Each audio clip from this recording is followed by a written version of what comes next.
Paul et aujourd'hui on va parler des animés de 2022. Tout ça va me permettre de faire un top 10 des animés que j'ai préférés durant cette année 2022 et peut-être que dans le lot vous trouverez un ou plusieurs animés qui vous donneront envie d'aller les voir. On va commencer par parler des quelques petits flops de cette année pour moi. On va rentrer dans le vif du sujet avec Urusei Yatsura. Alors pour le coup pareil, c'est un anime que beaucoup de gens aiment. La production est très bonne, mais par contre l'humour me touche absolument pas. En dehors de l'humour, c'est même le rythme ultra rapide que j'ai déjà pu apprécier dans un Seitokai Yaku Indomo, mais dans un Urusei Yatsura, je trouve que ça ne passe pas. Voilà. C'est un anime à voir, je pense, pour la culture, on va dire, parce que c'est un comédie culte des années 80, mais ça me parle pas, voilà. Par contre, la production, vraiment, il y a des productions, c'est très bien. Je trouve que c'est un super, en tant que remake, je trouve que ça permet de faire vraiment une nouvelle vague, on va dire.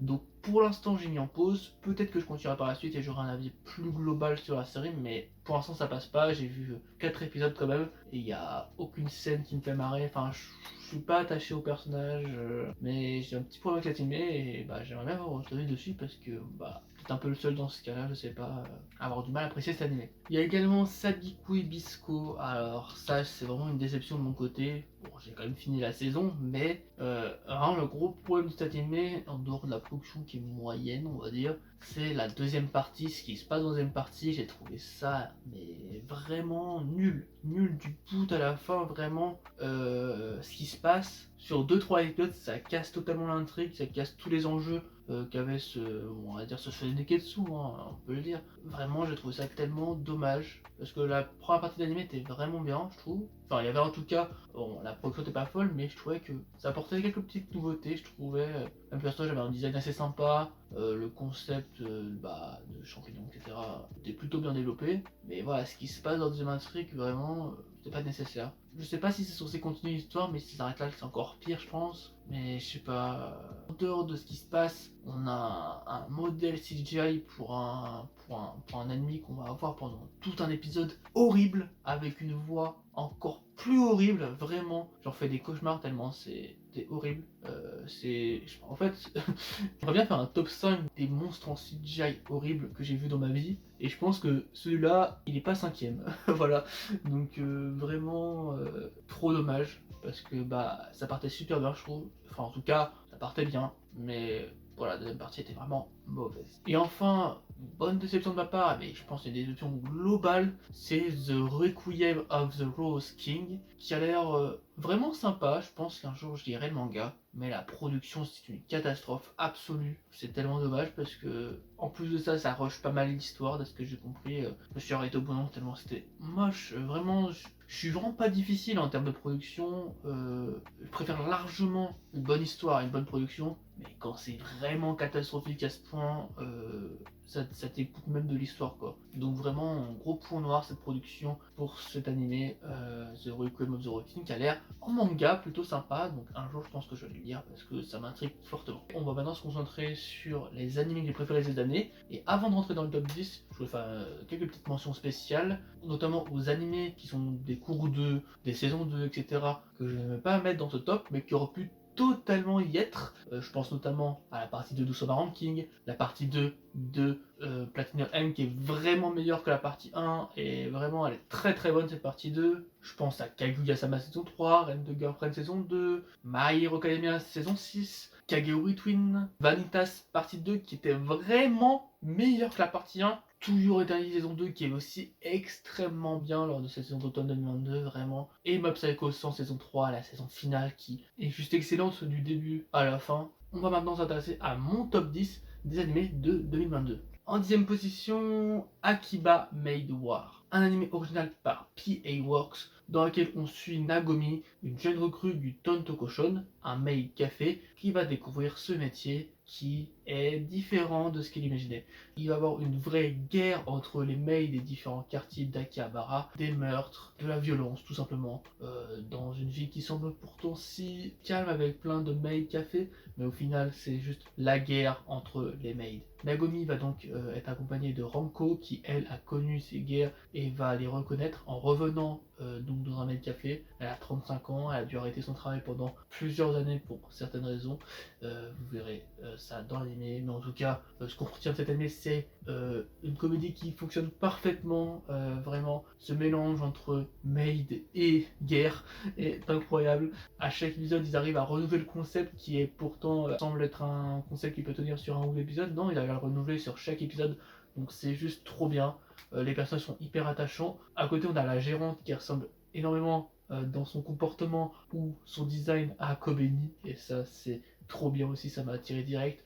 Et ça fonctionne parfaitement. Elle est avare, elle panique pour pas grand chose, elle se fait victimiser, c'est Kobeni, mais en gérante, et ça c'est le Graal. En plus, elle est en maid, donc Kobe Maid is real. Bref, cette production est incroyable aussi, vraiment. On a pas mal de trucs avec des explosions, du sang, etc. Vraiment, la production est plutôt bonne pour un année qui semblait une production plutôt simple. Vraiment, dans les actions, il y a quelque chose. Et les autres qui sont déjà cool, comme le combat entre Ranko et Zoya, qui était vraiment trop bien, combat de boxe, très palpitant. Voilà, donc si le concept original vous intéresse, ou si vous aimez bien les comédies, etc., je vous conseille d'aller voir Akiba Midwar. C'est vraiment très très cool. Et c'est une bonne surprise de la saison automne 2022. En 9ème position, on retrouve The Eminence in Shadows. Et oui, The Eminence in Shadows est quand même à la 9ème position, un résultat que je ne m'attendais absolument pas, parce que j'étais vraiment assez surpris quand j'ai vu le trailer. Je me suis dit ça a l'air moyen, etc. Mais finalement ça m'a pris au dépourvu. On suit Sid, qui est à la base un lycéen qui semble assez banal, sauf que on voit qu'il se renforce comme à la force discrètement. On sent qu'il est banal, et en fait cet élève va sauver une élève la nuit lorsqu'elle se fait agresser avec une cagoule. En fait la camarade ne sait pas c'est qui, et en fait ce Sid, on apprend après l'épisode qu'il s'est fait percuter et qu'il est mort. Mais il n'est pas mort, il est isekai dans un nouveau monde. Alors, au début, on peut se dire c'est extrêmement classique, sauf que à côté, on a des scènes d'action déjà qui sont vraiment très bien mises en prod, vraiment. Mais le concept de ce personnage, c'est que il a fait, on sent, on dirait qu'il a fait exprès de mourir. Pourquoi ? Parce qu'il pensait qu'il allait se faire, on va dire, isekai, et qu'en fait, dans un monde isekai, sa force qu'il a en tant qu'humain peut être décuplée. Et lui, le seul objectif de sa vie, c'est d'avoir vraiment le plus de force possible. Mais de pas montrer cette force-là, de rester dans l'ombre. Et c'est pour ça qu'il va créer le groupe de l'ombre, on va dire, dans ce nouveau monde. En fait, il va agir seulement la nuit, seulement anonymement, on va dire, avec son ensemble noir. Et en fait, le reste du temps, il va faire exprès de passer pour la personne la plus banale au monde. Mais quand on dit banale, c'est vraiment la personne la plus bas classée de l'histoire. Même au niveau de sa tenue d'épée, en fait, il essaye d'être vraiment, d'avoir les gestes les plus banals possibles pour vraiment n'avoir aucun soupçon, en fait. Et même globalement, ce qu'il aime, lui, c'est être anonyme quand il agit, vraiment d'être dans l'ombre. C'est quelque chose qu'il adore, c'est vraiment le Dark Souls mais ultime, lui, il veut de la puissance et être dans l'ombre. C'est ridicule. Mais ce ridicule, il ne tue pas, enfin il tue dans le cas de Sin, mais dans sa réincarnation, en fait, il ne tue pas, il devient vraiment une personne ultra banale, mais poussée à l'extrême. Du coup il devient pas banal, en fait. En fait, il veut tellement être banal qu'il devient surprenant, intéressant par des personnes qui ne sont pas du tout de son niveau, qui sont censées être des rangs au-dessus, etc. Et ce qui fait qu'il va, étant obligé de faire une demande à une fille, finalement sortir avec, parce que elle a besoin de voir quelqu'un, mais en fait le fait que lui le dise d'une façon tellement particulière, tellement banale, ça va l'intéresser, et donc il va avoir une relation avec cette personne, enfin dans le cadre, en fait c'est plus à dire une copine d'intérêt pour elle. Lui, bon bah, il veut jouer sa personne banale, donc il va accepter, etc. Mais en dehors de ça, on a bon l'émergence de ce groupe de l'ombre qui continue, avec pas mal de scènes, voilà, très importantes. On a une scène au milieu de la saison qui est vraiment très stylée, mais en même temps tellement ridicule. Je ne citerai que le I am Atomic, qui était légendaire, avec une scène auparavant qui était incroyable vraiment. Donc voilà, cet animé est un mélange entre scène d'action ultra stylée et comédie pure. La comédie se joue vraiment sur les scènes plus banales, etc. Donc en fait c'est un isekai mais totalement différent du genre parce que déjà il se moque du genre on va dire, mais globalement ça apporte quelque chose en fait d'avoir le genre isekai déjà pour le système de pouvoir et aussi pour un peu ce virement dans un nouveau monde qui est beaucoup plus dans la noblesse on va dire. Vraiment un anime qui m'a surpris parce qu'au début je voyais juste le côté on va dire isekai mais surtout juste de l'action quoi et je sais pas, ma production est pas super, il y a même un peu de ecchi etc qui a l'air bof quoi. Et en fait finalement c'est juste une comédie qui se prend au sérieux mais dans le côté comédie, enfin c'est très spécial Itumi no Senjado mais je vous conseille vraiment, chaque épisode je l'attends de fou. Je me dis qu'est-ce qui va se passer, etc. Et c'est rare que j'ai autant envie. Je sais pas, il y a vraiment quelque chose de spécial sur cet animé et les scènes d'action, je le répète, la production de cet animé est super cool. Donc voilà, je vous conseille Itumi no Senjado, c'est vraiment une très très bonne surprise. En 8ème position, on retrouve Dance Dance Dancer. Cette production de ma part est globalement très cool. Donc cet animé de sport sur la danse. On va avoir des personnages qui vont être super mis en avant, surtout Junpei, qui à la base est assez arrogant, mais qui va devoir essayer d'apprendre, de changer un peu de mentalité pour avancer. Mais ça reste quand même un personnage hyper intéressant de par son évolution, même s'il est assez détestable vraiment au début, mais c'est vraiment son évolution qui est intéressante. Donc ouais, il va avoir une romance avec Miyako, mais surtout sa relation avec Luo, qui est en fait le cousin de Miyako. Et globalement, il est assez froid, il est assez réservé. Et on va apprendre pourquoi par la suite. En tout cas, au début, Junpei va être plutôt dans la moquerie, il va limite harceler ce Luo. Mais finalement, ils vont apprendre à se connaître un petit peu, ils vont aller, notamment, ils vont avoir un arc un peu d'entraînement. Globalement, cet animé, il est super beau, vraiment, il y a des scènes qui sont magnifiques. L'art de la danse est super bien représenté. Vraiment, il y a ce côté théâtral, et donc ça donne des scènes d'exception dans lesquelles on mélange l'art de la danse et tout ce qui concerne les émotions des personnages, qui divergit un peu de la représentation initiale. On va voir aussi un peu les règles du coup du ballet. On a vraiment tous les problèmes qu'on peut avoir liés à la danse, le niveau de la taille, etc.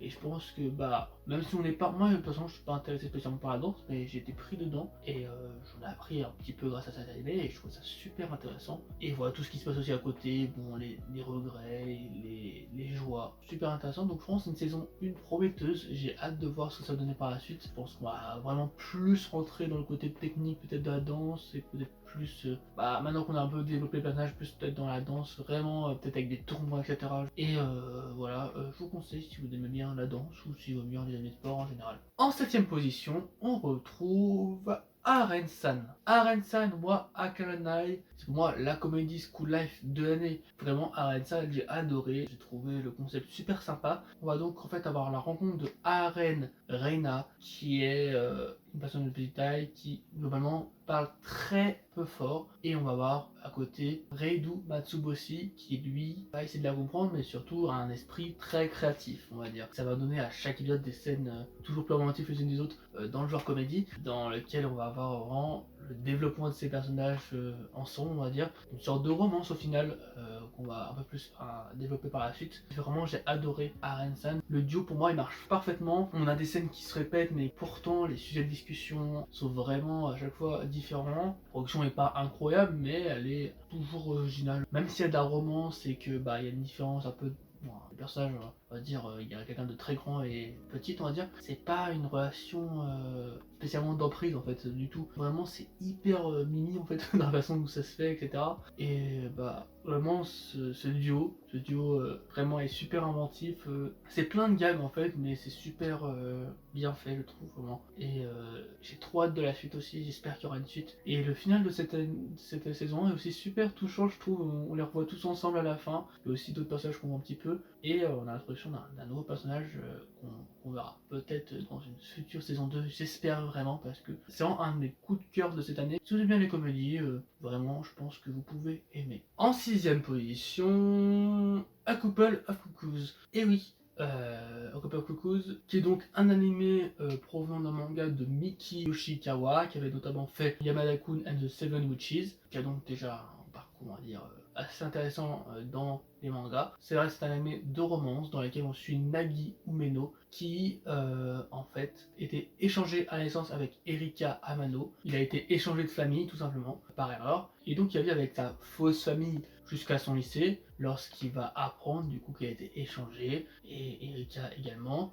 Ce qui est intéressant, c'est que les familles sont totalement divergentes. C'est-à-dire qu'on a la famille dans laquelle a vécu Nagi, qui est une famille un peu assez pauvre, on va dire, mais qui est très proche de ses membres de sa famille, quoi, les frères et sœurs, etc.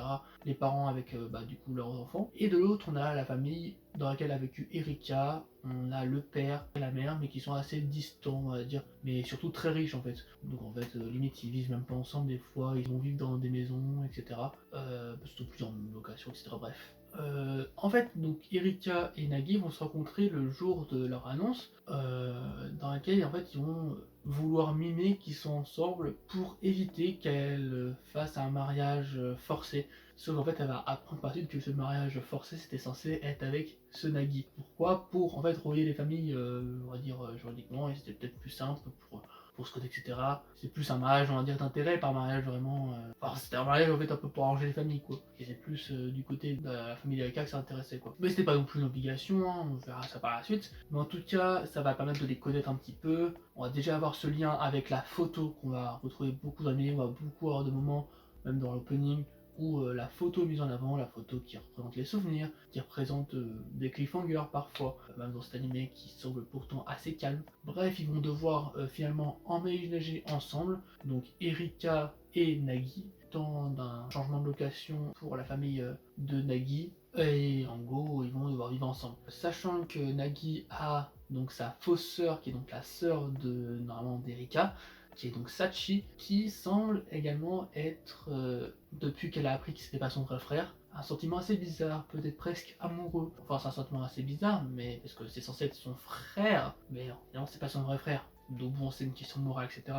autour de ça. Mais pour l'instant, dans cette saison, il n'y a rien de spécial non plus à ce niveau. Je sais pas si c'est en fait c'est le manque de son frère qui n'est plus là, ou des sentiments plus amoureux, c'est assez spécial. Mais en tout cas, vis-à-vis du manque de son frère qu'elle va avoir, elle va demander à vivre avec Erika et Nagi, ce que sa famille va accepter, et donc ils vont vivre ensemble, tous les trois. On va donc avoir Erika, on va dire la bébête gentille, Sachi un peu, on va dire la tsundere, et du coup Nagi qui lui est un élève modèle parce qu'il veut dépasser Hiro Segawa dans le classement des élèves afin de lui déclarer sa flamme, ce qu'il va faire. Sauf que elle vit dans une famille avec toutes des sortes de temples japonais, etc. Et elle est vraiment prédestinée à un mariage. Et donc pour l'instant, elle va refuser Nagi. Nagi va me dire est-ce que si je te bats 10 fois, ça pourra passer? Bref, globalement, ils ont une relation hyper spéciale dans le sens où on sent qu'elle aime bien Nagi, mais il y a cette histoire de truc forcé, on sait pas si c'est vrai, si c'est faux, on n'a pas de preuves pour l'instant. Et ce côté un peu surprends-moi, essaye de me sauver de ce destin. C'est très surprenant comme approche, mais j'aime beaucoup. Et donc, ça fait qu'au final, on a un quatuor amoureux, on va dire, avec donc Erika et Nagi qui vont globalement se rapprocher, Sachi qui aime bien Nagi, et Hiro Segawa qui est donc pour l'instant love interest, on va dire, de Nagi. Donc bon, c'est, je trouve, au niveau du... En fait, moi j'adore le concept de base qui fait que on peut partir sur tout et n'importe quoi, parce qu'on a des familles totalement différentes, on a des personnalités totalement différentes, et ils vivent à moitié ensemble, sauf Hiro Segawa qui vit séparé du coup. Au niveau de la production, rien d'incroyable, à part pour les petits cliffhangers, des fois, pas bout d'animation, mais il n'y a jamais de Sakuga, etc. Hein. Mais ça suffit globalement pour cet animé qui fait du coup 2 cours pour l'instant. On espère qu'il y aura une saison 2, mais en tout cas, c'est globalement une très bonne histoire. J'ai très hâte de voir ce que ça va donner. En 5ème position, on retrouve Futopie. Futopie, qui est une histoire qui fait suite à Kamen Rider W, qui est une série culte, une saga culte. Et donc, Futopie, c'est pour fêter les 50 ans de la série. On a également un manga qui est sorti. Pour moi, c'est la première fois que je rentre dans cette œuvre, et il faut dire que c'est vraiment très cool. On a donc plusieurs personnages qui sont, déjà rien que leur design est trop bien. On a Hidari Shutaro, qui est donc l'enquêteur, on va dire, le héros de ces histoires. Philippe, son duo. Quand je dis son duo, c'est qu'en fait, simplement, ces deux personnages vont devoir s'allier pour créer le Kamen Rider qui va affronter les ennemis. On a Tokime, qui est donc à la base un ennemi, mais qui va devenir du coup membre de l'équipe. Une équipe à laquelle on peut rajouter Ryu Terui, qui est un policier la journée et membre de cette équipe la nuit, on va dire. Il est en couple avec Akiko Narumi, qui est globalement un peu la maman, on va dire, de cette équipe. Et le grand ennemi de cette histoire, c'est Yukiji Bando, qui est assez mystérieux pour l'instant dans cette intrigue, dans cette saison 1, mais qui a l'air d'être assez fort. Et vraiment, les dizaines de ces animés, j'adore. Bref, en dehors de ça, on a donc plusieurs enquêtes qui sont liées aux memory, qui sont un peu des sortes de clés USB, je sais pas comment les appeler, mais qui sont des sortes de machines qui sont transposables sur un humain et qui les transforment soit en monstre, soit en robot dans le cas de Kamen Rider, où ils relient des de memory. En tout cas, ils ont des effets un peu spéciaux. On a plusieurs arcs et plusieurs enquêtes qui sont vraiment très intéressantes. On découvre un peu la ville de Futo, qui est donc proie au crime et proie aux enquêtes. Et globalement, les OST sont très cool, l'animation c'est très très cool. Les seiyuu sont trop bien. L'histoire, l'intrigue, comment ça avance, c'est très très cool aussi. Pas grand chose d'autre à dire que vraiment c'est une bonne surprise. Je ne connaissais pas du coup l'univers Kamen Rider, mais ça donne vraiment envie de s'y intéresser. J'espère qu'il y aura une saison 2 ou peut-être autrement, mais en tout cas c'est très très bon. À la 4ème position, au bord du top 3, on a DIY, Do It Yourself. Do It Yourself. Bref, un anime dans lequel on va se concentrer sur un groupe de filles qui vont faire du bricolage. En fait, on va suivre Self, qui s'appelle Yourself pour Do It Yourself. On va beaucoup avoir cette référence durant l'anime. Ils adorent jouer dessus et le personnage de Self est juste incroyable. Il est trop attachant. En parlant de personnages attachants, j'adore les petits personnages qui sont dans les maisons du coup de Self et de Miku, qui est donc l'ami de Self d'enfance. Le problème, c'est qu'en fait, Miku, c'est un peu, on va dire, une tsundere. C'est quelqu'un qui n'aime pas trop montrer ses sentiments, c'est un peu ce truc-là. Et en fait, elle va tout simplement ne pas aller dans le même lycée que Self. Elle va aller dans Speiyu. En fait, c'est un lycée qui est collé à celui de Self, sauf que Speiyu, c'est vraiment l'élite. C'est l'élite qui va faire les nouvelles technologies, le futur en fait. Et comme on voit un peu dans le ciel, à chaque épisode, on voit beaucoup de drones qui passent. On est vraiment dans un... En fait, on est dans une ambiance un peu normale, mais on a l'impression que c'est un peu futuriste. On a beaucoup de drones dans les airs. On a Speiyu qui est vraiment concentré nouvelles technologies. On a vraiment ce sentiment de nouveauté. Et à côté, on a donc le lycée de Self, qui, dans un lycée classique, un peu même limite artisan quoi, dans lequel il y a un groupe de DIY. Et donc dans ce lycée, Self va rencontrer Rei Yasaku, qui va tout simplement être la première membre du club de DIY, et elle va donc rentrer dans ce club un peu par erreur. Self, faut bien comprendre que c'est quelqu'un de très imaginatif, de très lunaire en fait, dans sa façon de penser. Enfin, elle réfléchit à tout, elle réfléchit à rien, elle est perdue du temps dans sa tête, mais elle est très très marrante avec ça, et elle a beaucoup de rêves, etc. Et à la base, elle va rentrer dans ce club pour faire un petit banc pour retrouver Miku, le banc qu'ils avaient lors de l'enfance. Et c'est trop mignon, elle fait ça juste pour son ami qui s'en fiche d'elle parce que c'est une tsundere qui fait genre elle a pas de sentiments, etc. Bref, Self goat. Takumi Ikage, qui est donc une camarade de Self, va aussi rentrer dans ce club. Elle est un peu timide, etc. Et ce club va permettre de l'ouvrir un peu aux gens. On va aussi avoir Juliette Queen Elizabeth VIII, qui est renommé très simplement Jobbo, un personnage que je kiffe. Au début, je le sentais pas trop, mais finalement, j'adore ce personnage. Elle, pour le coup, elle est assez marrante parce qu'en fait, elle voulait aller à Speiyu, mais vu qu'elle parle anglais, etc., elle a confondu et elle est dans le mauvais lycée, alors qu'elle avait totalement les compétences pour aller à Speiyu. En fait, c'est une petite génie qui est plus jeune que les autres, du coup, qui a sauté plusieurs classes et qui est donc ne parle pas vraiment japonais, mais enfin elle est polyglotte en gros, mais elle n'est pas japonaise de base, et elle est venue au Japon pour étudier plus, pour étudier à Speiyu. Elle s'est trompée, mais à la base elle va redécouvrir un peu le DIY et elle va s'éclater dedans, et c'est un personnage très très cool qui va donc vivre avec Miku d'une façon un peu lunaire aussi. Elle va arriver dans la maison de Miku, comme ça elle va aussi avoir accès aux cours de Speiyu, donc en fait elle va pouvoir un peu aller à Speiyu aussi, on va dire dans l'esprit, et elle va un peu permettre aussi à Miku un peu de s'ouvrir également. Et enfin il y a Kokoro Kuki, qui est donc l'ami de Miku, qui est donc notamment fait par la seiyuu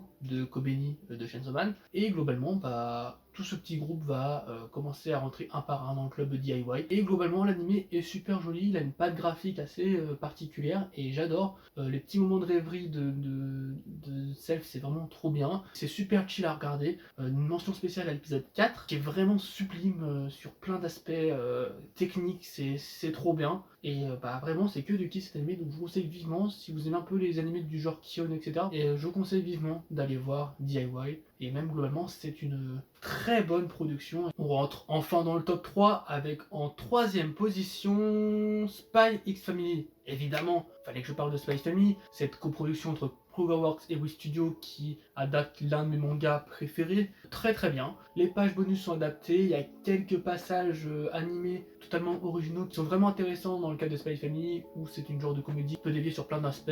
La production est très cool, il y a pas mal de moments d'action, etc. qui sont vraiment bien faits alors que bon, c'est un peu un slice of life classique.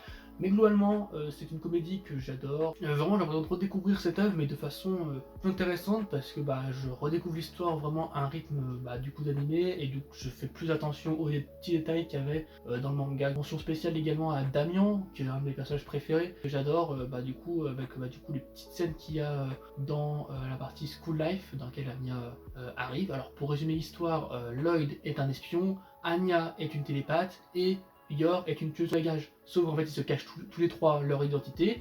Donc Anya sait ce que les autres font. Lloyd est un espion et a dû créer cette fausse famille pour atteindre le père de Damien pour éviter une guerre. Et Yor a accepté ce contrat de mariage pour paraître pour une fille normale dans la société, etc.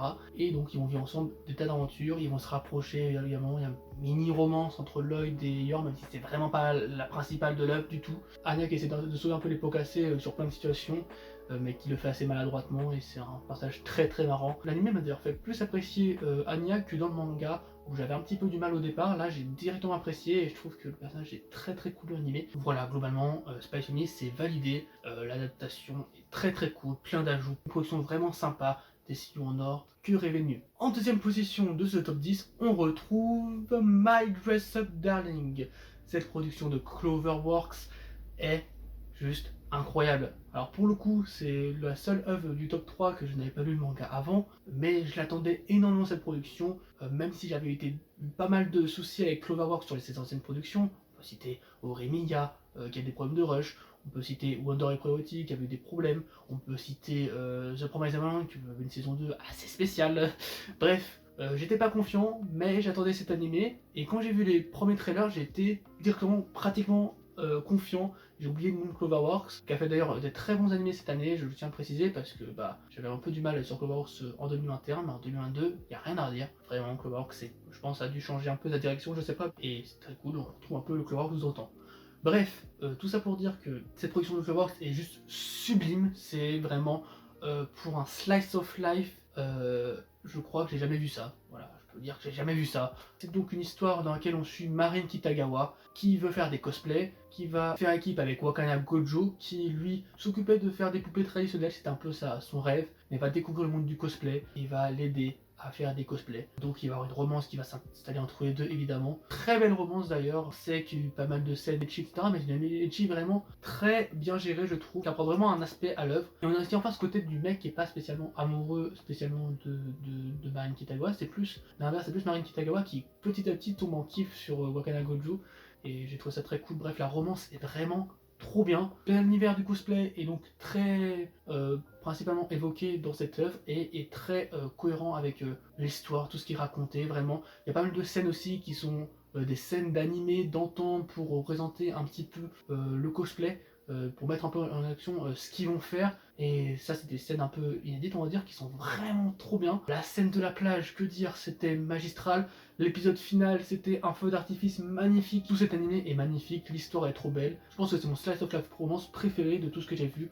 Une production vraiment en or, des personnages trop bien développés. J'ai juste une hâte, c'est la saison 2 qui va arriver. On ne sait pas encore quand, mais j'espère que ça va arriver en 2023, peut-être en 2024, on verra. En tout cas, c'est une production vraiment, j'ai rien à redire, que j'ai trop hâte de voir ce que ça va donner. Je vais attendre l'animé parce que même si le manga m'intéresse énormément, vu la production qu'est l'animé, je vais attendre l'animé et j'ai juste une hâte. Revoir Wakana Gojo et Marin Kitagawa, un duo incroyable. Et enfin, en première position, Chainsaw Man. Évidemment, Chainsaw Man. Comment je peux arrêter un top 10 de cette année sans parler de Chainsaw Man, mon manga préféré animé de la façon parfaite. Que dire de plus que cette nouvelle production de MAPPA est juste parfaite. La production est incroyable, elle adapte parfaitement le manga sur tellement de scènes, elle sublime le manga, je pourrais même dire, alors que vraiment le manga est juste incroyable. Elle le sublime parce qu'en fait elle apporte une nouvelle vision, une vision peut-être plus en accord avec l'auteur maintenant, en tout cas une vision qui est parfaitement faite pour les animés only. J'ai beaucoup parlé avec des animés only, ils ont les mêmes réactions que moi devant le manga, mais limite pousser encore plus parce que l'animé est vraiment trop bien fait. C'est l'opening de l'année, les endings il y en a beaucoup parce qu'il y en a à chaque épisode, et dedans il y a l'ending 3 qui est pour moi l'ending de l'année également. Bref, on a l'opening de l'année, l'animé de l'année, l'ending de l'année, les seiyuu de l'année parce qu'on a le cast, le meilleur cast que je peux trouver. On a Denji qui colle parfaitement à ce nouveau seiyuu qui est vraiment un seiyuu d'exception. Kobeni, que dire de plus que la série de Kobeni, elle est parfaite, c'est vraiment trop bien. Hakim, Akima, Power, tout colle parfaitement. Nami Meno, vraiment trop bien. Maria Ice, qui est donc dans Hunter x Hunter Killua Zoldyck, qui est donc dans mes 2 animés préférés, est présente. Et c'est trop cool. Même si c'est pas mes personnages préférés, on retrouve un seiyuu dans tout ça. Kenjiro Tsuda pour Kishibe, que dire.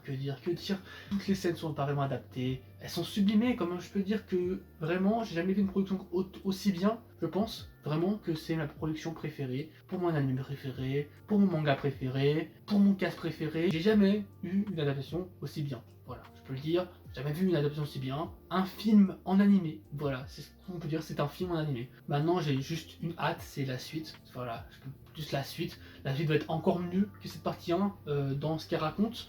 La production, ça devrait pas changer. Et j'espère qu'ils continueront à faire les endings par épisode. C'est ma seule petite peur, mais je pense que ça peut se faire. En tout cas, bon, même si ça se fait pas, on a eu ça pour le début et c'est le principal. Voilà, un truc inédit dans l'animation, je crois. Hein. En tout cas, autant de chanteurs connus pour tant d'images dans des endings.